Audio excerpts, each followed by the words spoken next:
2, 1 y muy buenas tardes a todos. Bienvenidos al Thursday Design Seminar número 47. Hoy nos acompaña el profesor José Mendoza Estrada, quien es docente de nuestro departamento.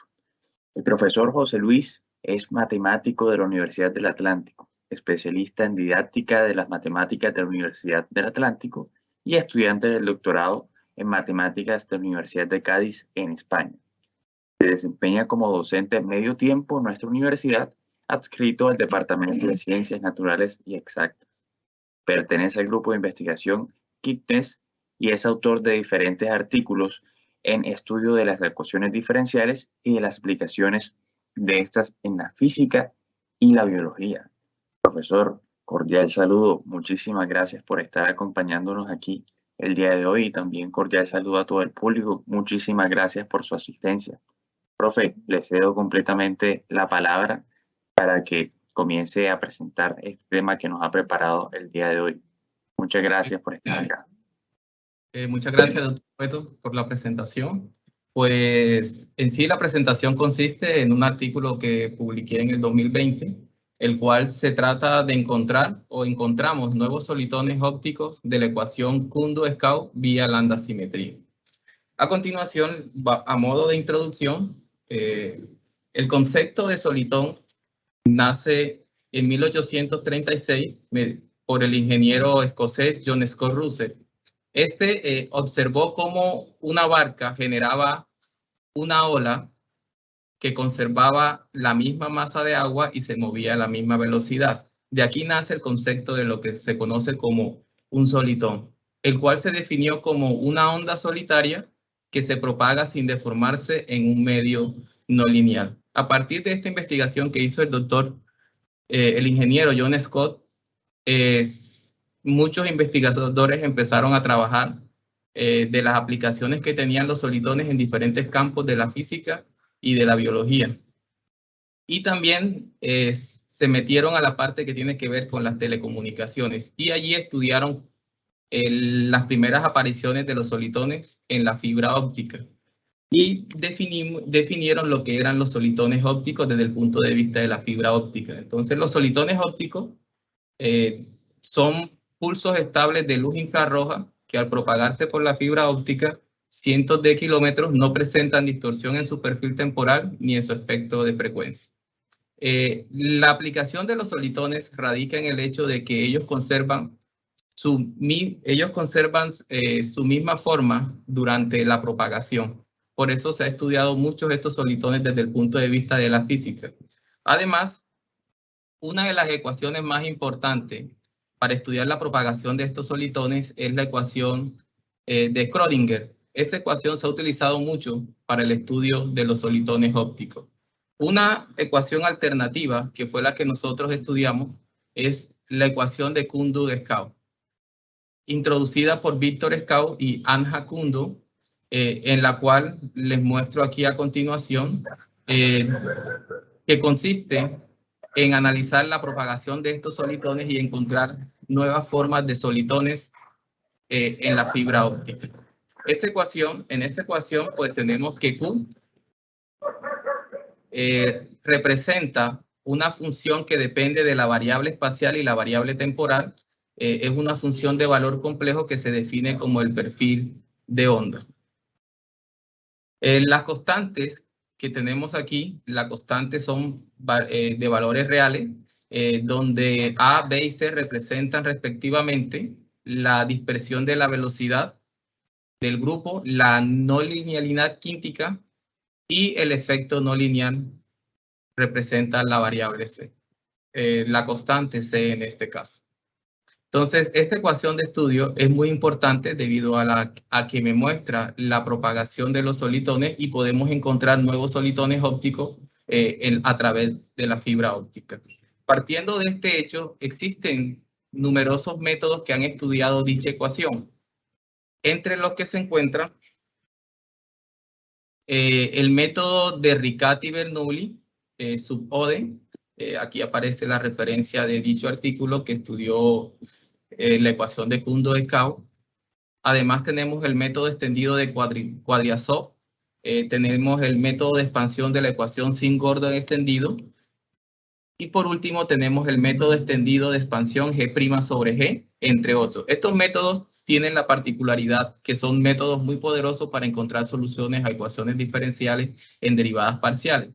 El problema de estos métodos a la hora de encontrar soluciones a esta clase de ecuaciones es que son considerados métodos ANSA, es decir, asumen cierta solución para estas ecuaciones diferenciales y dado que ya asumen una solución en particular y encuentran dicha solución, estos métodos tienden a perder muchas soluciones que pueden ser fundamentalmente muy importantes.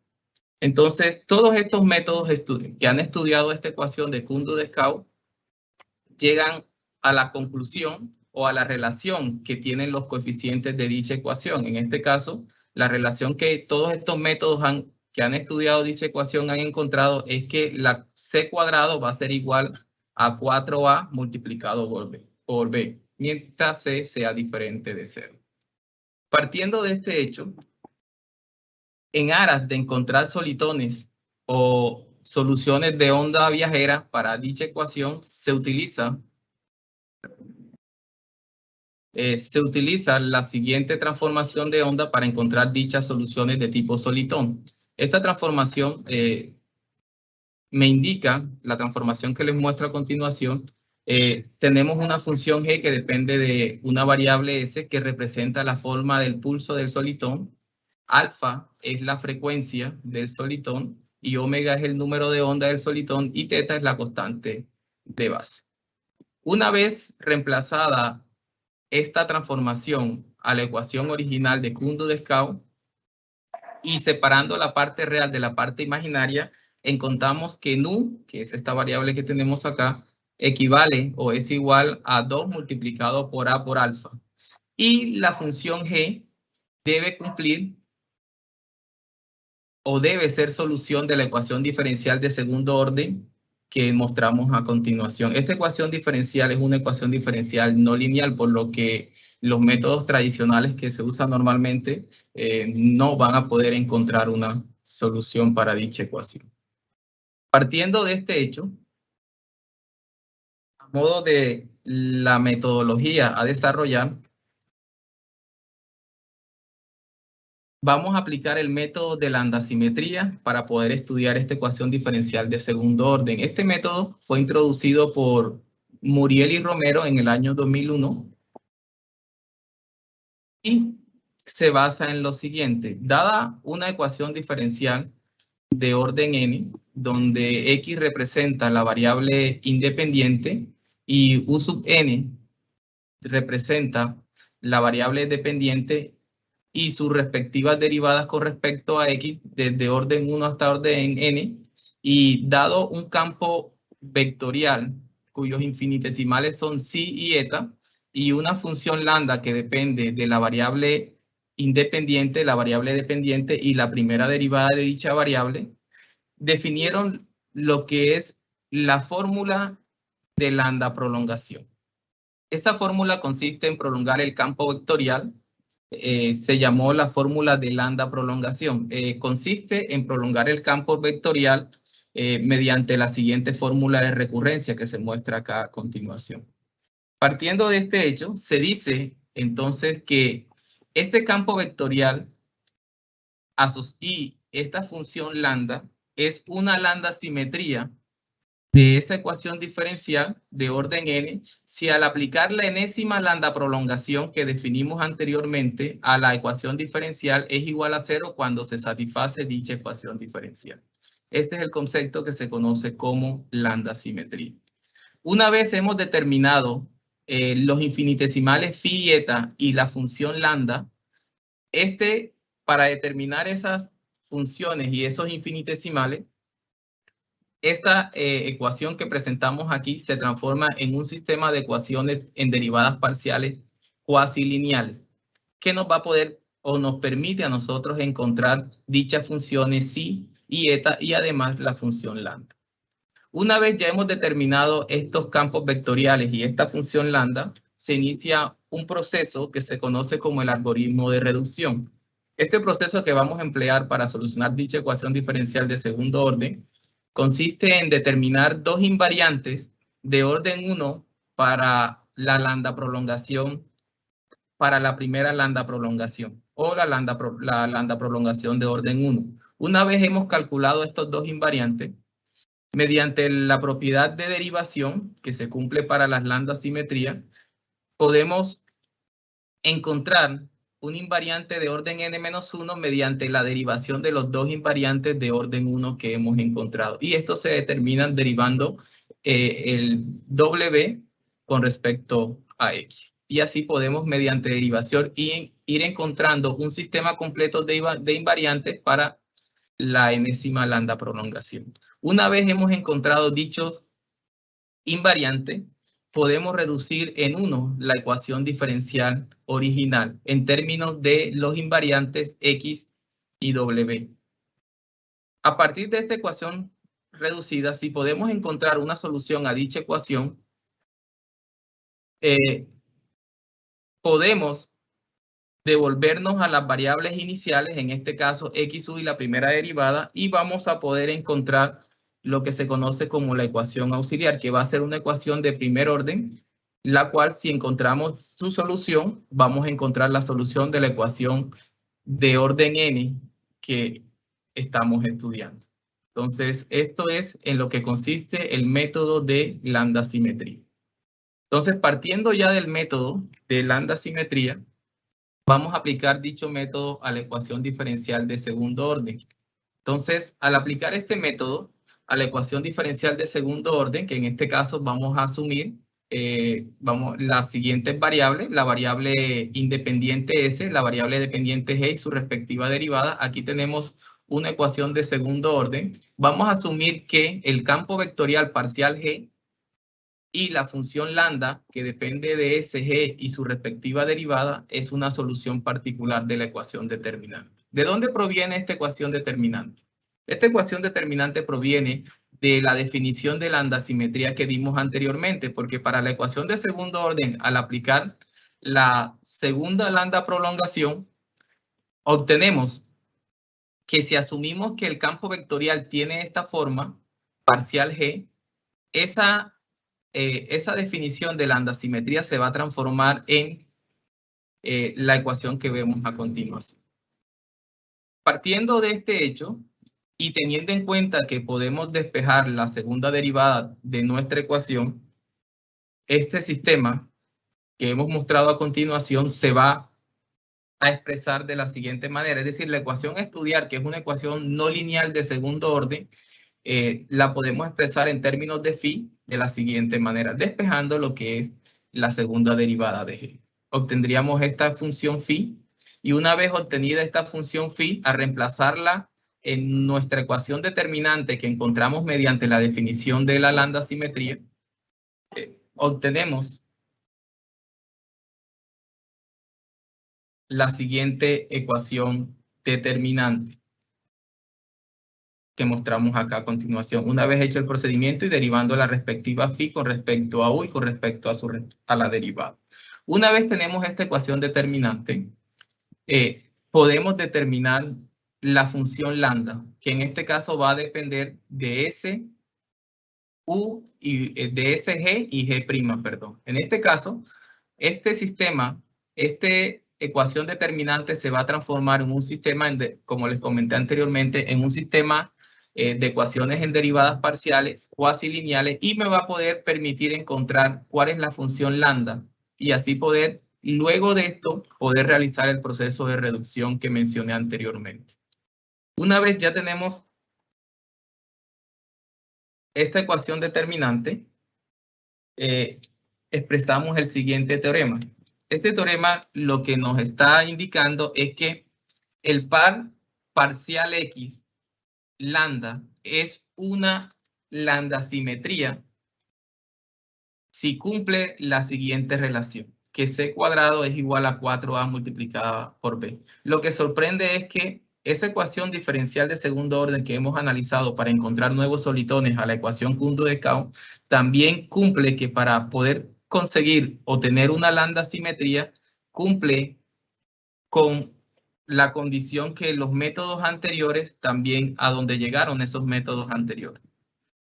Lo que implica que para esta condición o esta relación que aparece aquí en rojo, esta ecuación determinante admite una lambda simetría de la forma G' sobre G menos beta G, donde beta está definido como el cociente de 4b sobre Kc. Entonces ya este sistema tiene una solución para el caso en el que c cuadrado es igual a 4a por b y su solución es esta lambda simetría, esta función lambda. Y el campo vectorial es parcial G. Una vez ya conocemos este campo vectorial y esa función lambda, nosotros podemos emplear el método de reducción de orden, que fue el que les comenté anteriormente. Es decir, vamos a reducir el orden mediante esta lambda y este campo vectorial y vamos a obtener una ecuación de primer orden que al encontrar dichas soluciones vamos a poder encontrar todas las soluciones de esta ecuación diferencial de segundo orden que proviene de la ecuación de Koundou-Scaub. Partiendo de este hecho, lo primero que hacemos es, a partir de este campo vectorial y esa función lambda, encontramos lo que es la prolongación, la lambda prolongación de primer orden de nuestro campo vectorial. Una vez encontrado esa lambda prolongación de primer orden de este campo vectorial, encontramos dos invariantes. Estos dos invariantes son la función S y la función H, que se define aquí debajo como la derivada de G sobre la función G más beta multiplicado por G. Cabe señalar que beta lo definimos en el teorema anterior. Una vez hemos encontrado dos invariantes, podemos encontrar un invariante de orden 2 para la segunda lambda prolongación. Y ese invariante se define de la siguiente manera, pues simplemente vamos a derivar H con respecto a S. Y encontramos ese segundo invariante que necesitamos para poder reducir el orden de nuestra ecuación diferencial de segundo orden. Una vez ya hemos conseguido este segundo invariante, la ecuación de estudio, que es la ecuación diferencial de segundo orden que proviene de la ecuación Koundou-Scaub, se transforma en la siguiente ecuación reducida. Esta ecuación reducida que notamos aquí la podemos realizar mediante el método de separación de variables, por decirlo de esa forma. Es decir, que aquella ecuación diferencial, que es una ecuación diferencial no lineal, se transformó mediante el proceso o el método de lambda simetría en esta ecuación diferencial de primer orden, donde gamma está definido como lo vemos acá a la izquierda. Para reducir la ecuación y realizar un estudio más profundo de esta ecuación, hemos escrito que gamma lo vamos a expresar como un delta al cuadrado para cuando gamma es mayor o igual que 0 y respectivamente como menos delta cuadrado para cuando gamma es menor o igual que 0. Y donde siempre el delta va a ser mayor o igual que 0. Todo para simplificar un poco la ecuación reducida o la solución que nos va a dar a continuación. Una vez definidos estos nuevos parámetros, lo que hacemos es encontrar esta solución a simplemente una ecuación diferencial de primer orden, que lo que ha hecho realmente el método de lambda simetría es de una ecuación que realmente es muy complicado de encontrar una solución exacta, nos ha permitido reducirla a una ecuación diferencial de primer orden que sí va a poder tener solución. Entonces, una vez ya tenemos esta ecuación reducida, encontramos la siguiente solución. Cuando se analizan esta clase de ecuaciones en derivadas parciales, o esta clase de ecuaciones cuando se desea encontrar todo tipo de solución, pues aquí analizamos el signo de gamma. Este signo obviamente depende del delta cuadrado según la definición de los nuevos parámetros que hemos hecho y encontramos la solución general para cuando gamma es igual a 0, gamma es igual a menos delta cuadrado y para cuando gamma es igual a delta cuadrado. Cabe señalar que también debemos incluir las soluciones singulares. ¿Qué son soluciones singulares? Pues las soluciones singulares de una ecuación diferencial son soluciones que satisfacen la ecuación diferencial, pero que no se encuentran incluidas en la solución general. Por eso, para el estudio general de una ecuación diferencial también se deben incluir las soluciones singulares. Entonces, de la ecuación anterior, esta ecuación que era la ecuación reducida, pues al resolver esa ecuación para los diferentes valores de gamma, encontramos la situación que es las soluciones generales que se muestran a continuación. Tanto las soluciones generales, que dependen de un parámetro C1, que puede ser un valor real o complejo, y las soluciones singulares. Una vez obtenidas todas estas soluciones, lo que hacemos es devolvernos, es decir, como h se definió como un invariante, nos devolvemos a las variables originales, es decir, cuando h dependía de g y de s y de su respectiva derivada. Entonces lo que hacemos es devolvernos a las nuevas variables, que son las variables de nuestra ecuación diferencial de segundo orden, y obtenemos esta ecuación que se llama la ecuación auxiliar. Para esta ecuación auxiliar, a reemplazar el valor de hs, que sería el invariante que está definido como g' sobre g más beta multiplicado por g igual a h de s, donde h de s está definida de estas maneras, tanto para las soluciones generales que dependen de una constante como las soluciones singulares. Esta ecuación auxiliar que nace a partir de estas soluciones es una ecuación de Bernoulli. Esta clase de ecuaciones pues poseen una solución general. Entonces, al encontrar solución a esta ecuación de primer orden, vamos a encontrar las soluciones para nuestra ecuación general de segundo orden. Es decir, mediante este proceso de landasimetría hemos reducido la ecuación a un orden, hemos encontrado la solución a dicha ecuación de primer orden, y a partir de allí, al devolvernos nuevamente a las variables anteriores, nos aparece esta ecuación auxiliar que nos va a permitir a nosotros encontrar la solución de la ecuación de segundo orden que nace a partir de la ecuación de Koundou-Scout. Y esto nos va a permitir a nosotros encontrar diferentes tipos de solitones para dicha ecuación. Entonces, una vez resuelta esta ecuación auxiliar, que debido a que es una ecuación de Bernoulli, vamos a poder encontrar su solución y obtenemos entonces la solución G de S. En este caso, vamos a obtener la solución general G de S, que va a ser la solución, todas estas soluciones que tenemos aquí, tanto la solución general, que depende ahora de dos parámetros, y las soluciones singulares, todas estas soluciones van a ser soluciones de la ecuación de segundo orden que nace a partir de la ecuación de Koundou-Scout.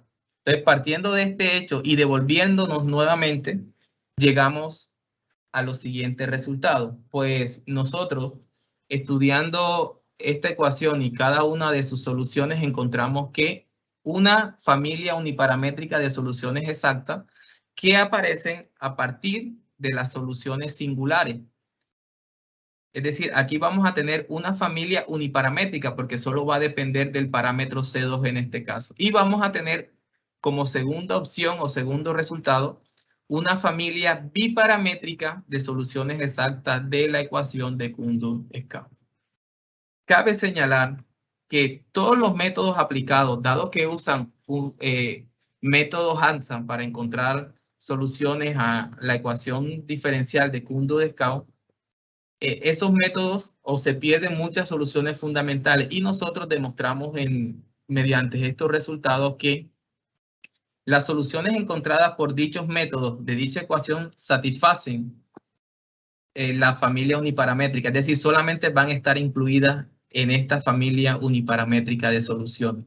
Por lo que las familias biparamétricas son soluciones nuevas a la ecuación de Koundou-Scout y no han sido encontradas por ningún otro método. También quiero hacer énfasis en que las soluciones encontradas por los métodos anteriores pues simplemente son casos particulares para esta familia uniparamétrica, asignándole simplemente valores conocidos a las constantes C2. Entonces, estos resultados son realmente importantes porque no en ningún otro artículo, dado que analizamos muchos artículos, se encontró nuevas soluciones para dicha ecuación, sino que todas caían en las soluciones uniparamétricas que nosotros habíamos encontrado. Y además, para la familia biparamétrica, nos dimos cuenta que eran soluciones nuevas. Obviamente son muchas soluciones porque dependiendo, son infinitas soluciones porque dependiendo del valor que usted le dé a las constantes, que pueden ser valores reales o complejos, usted va a seguir encontrando muchas más soluciones. Entonces, esos son los resultados que analizamos nosotros con respecto a la ecuación de Koundou-Scout. A modo de graficar algunas soluciones, además de los solitones, que fueron los que hemos encontrado a partir de estas soluciones generales, se tienen que, para la parte gráfica, hago énfasis en esta gráfica de la solución en particular, esta solución que es para el caso en el que gamma es igual a menos delta cuadrado menor que 0, en el sentido de que existe un solitón llamado compactón. Bueno, realmente un compactón se define como un solitón con soporte compacto y son ondas mucho más robustas o son solitones mucho más robustos que los solitones, lo cual va a permitir que de pronto en este campo de la fibra óptica tenga una mejor aplicación. Por lo que al graficar la parte de la familia biparamétrica número 3, hemos encontrado que definiendo esta solución para la ecuación de Kondo-Dekao podemos definir un compactón.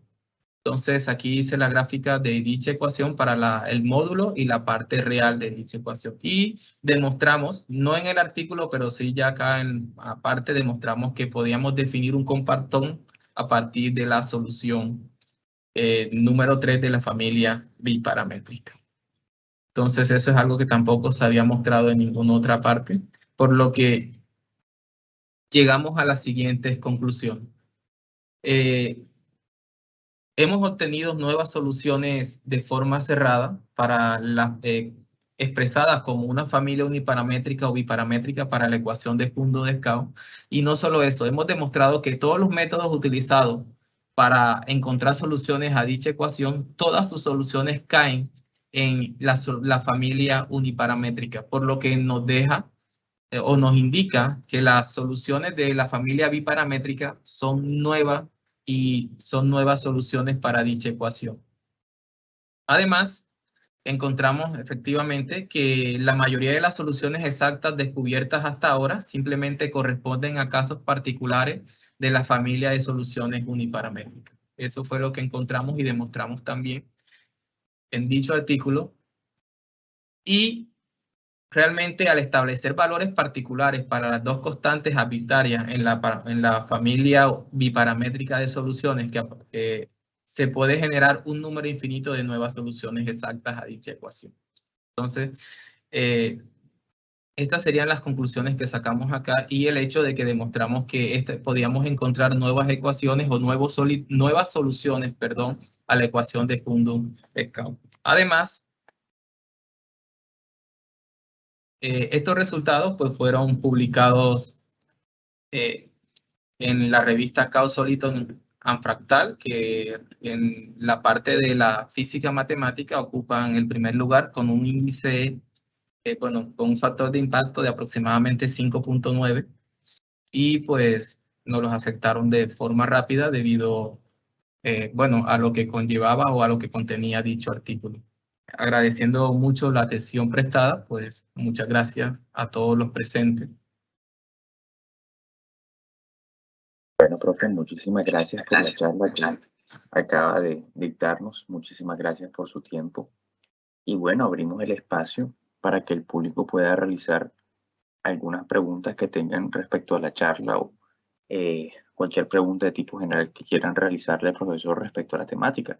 Así que pueden realizarlas a través del chat. Sí, profe Sebastián, aquí vemos que nos comenta que sí estamos transmitiendo actualmente. Hola, Jairo.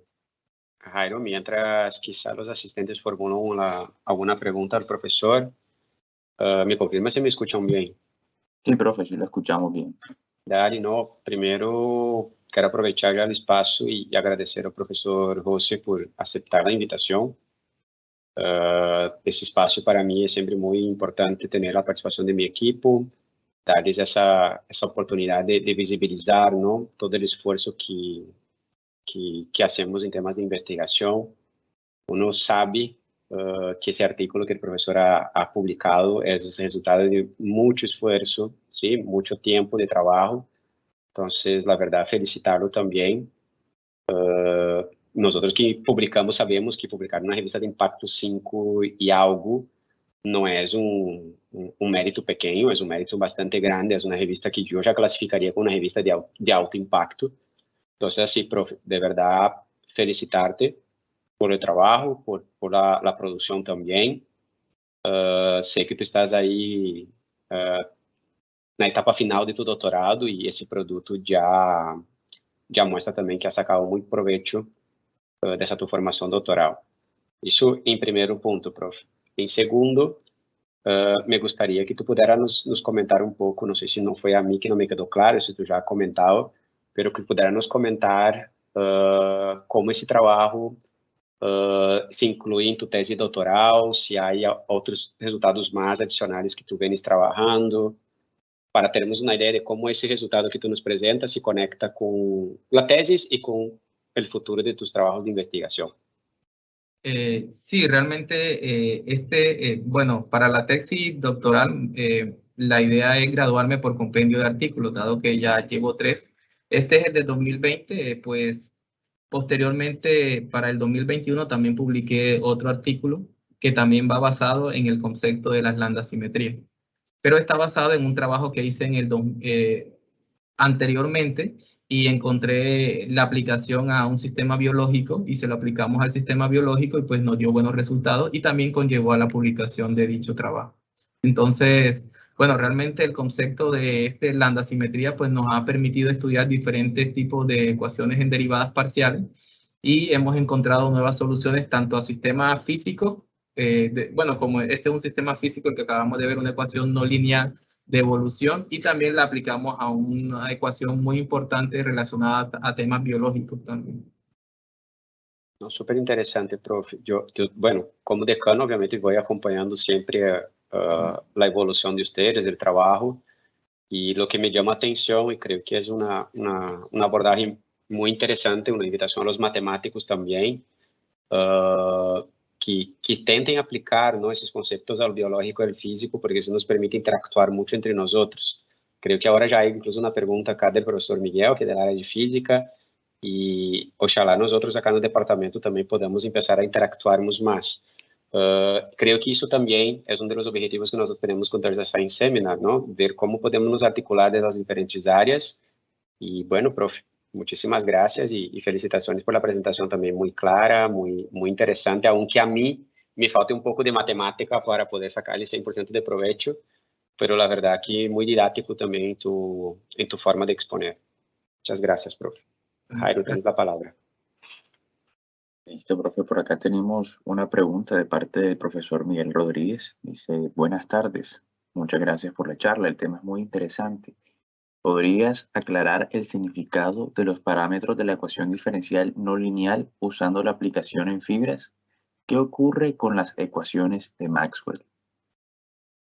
Ok, bueno, el análisis con respecto a las ecuaciones de Maxwell, pues no lo tengo bastante claro allí.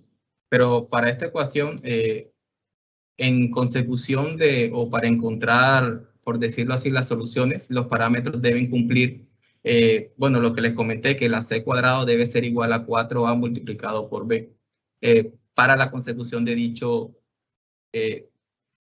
dichas soluciones de tipo solitón, más que todo. Por eso se hace mucho énfasis en esos parámetros, porque es una condición necesaria para encontrar soluciones de tipo solitón allí.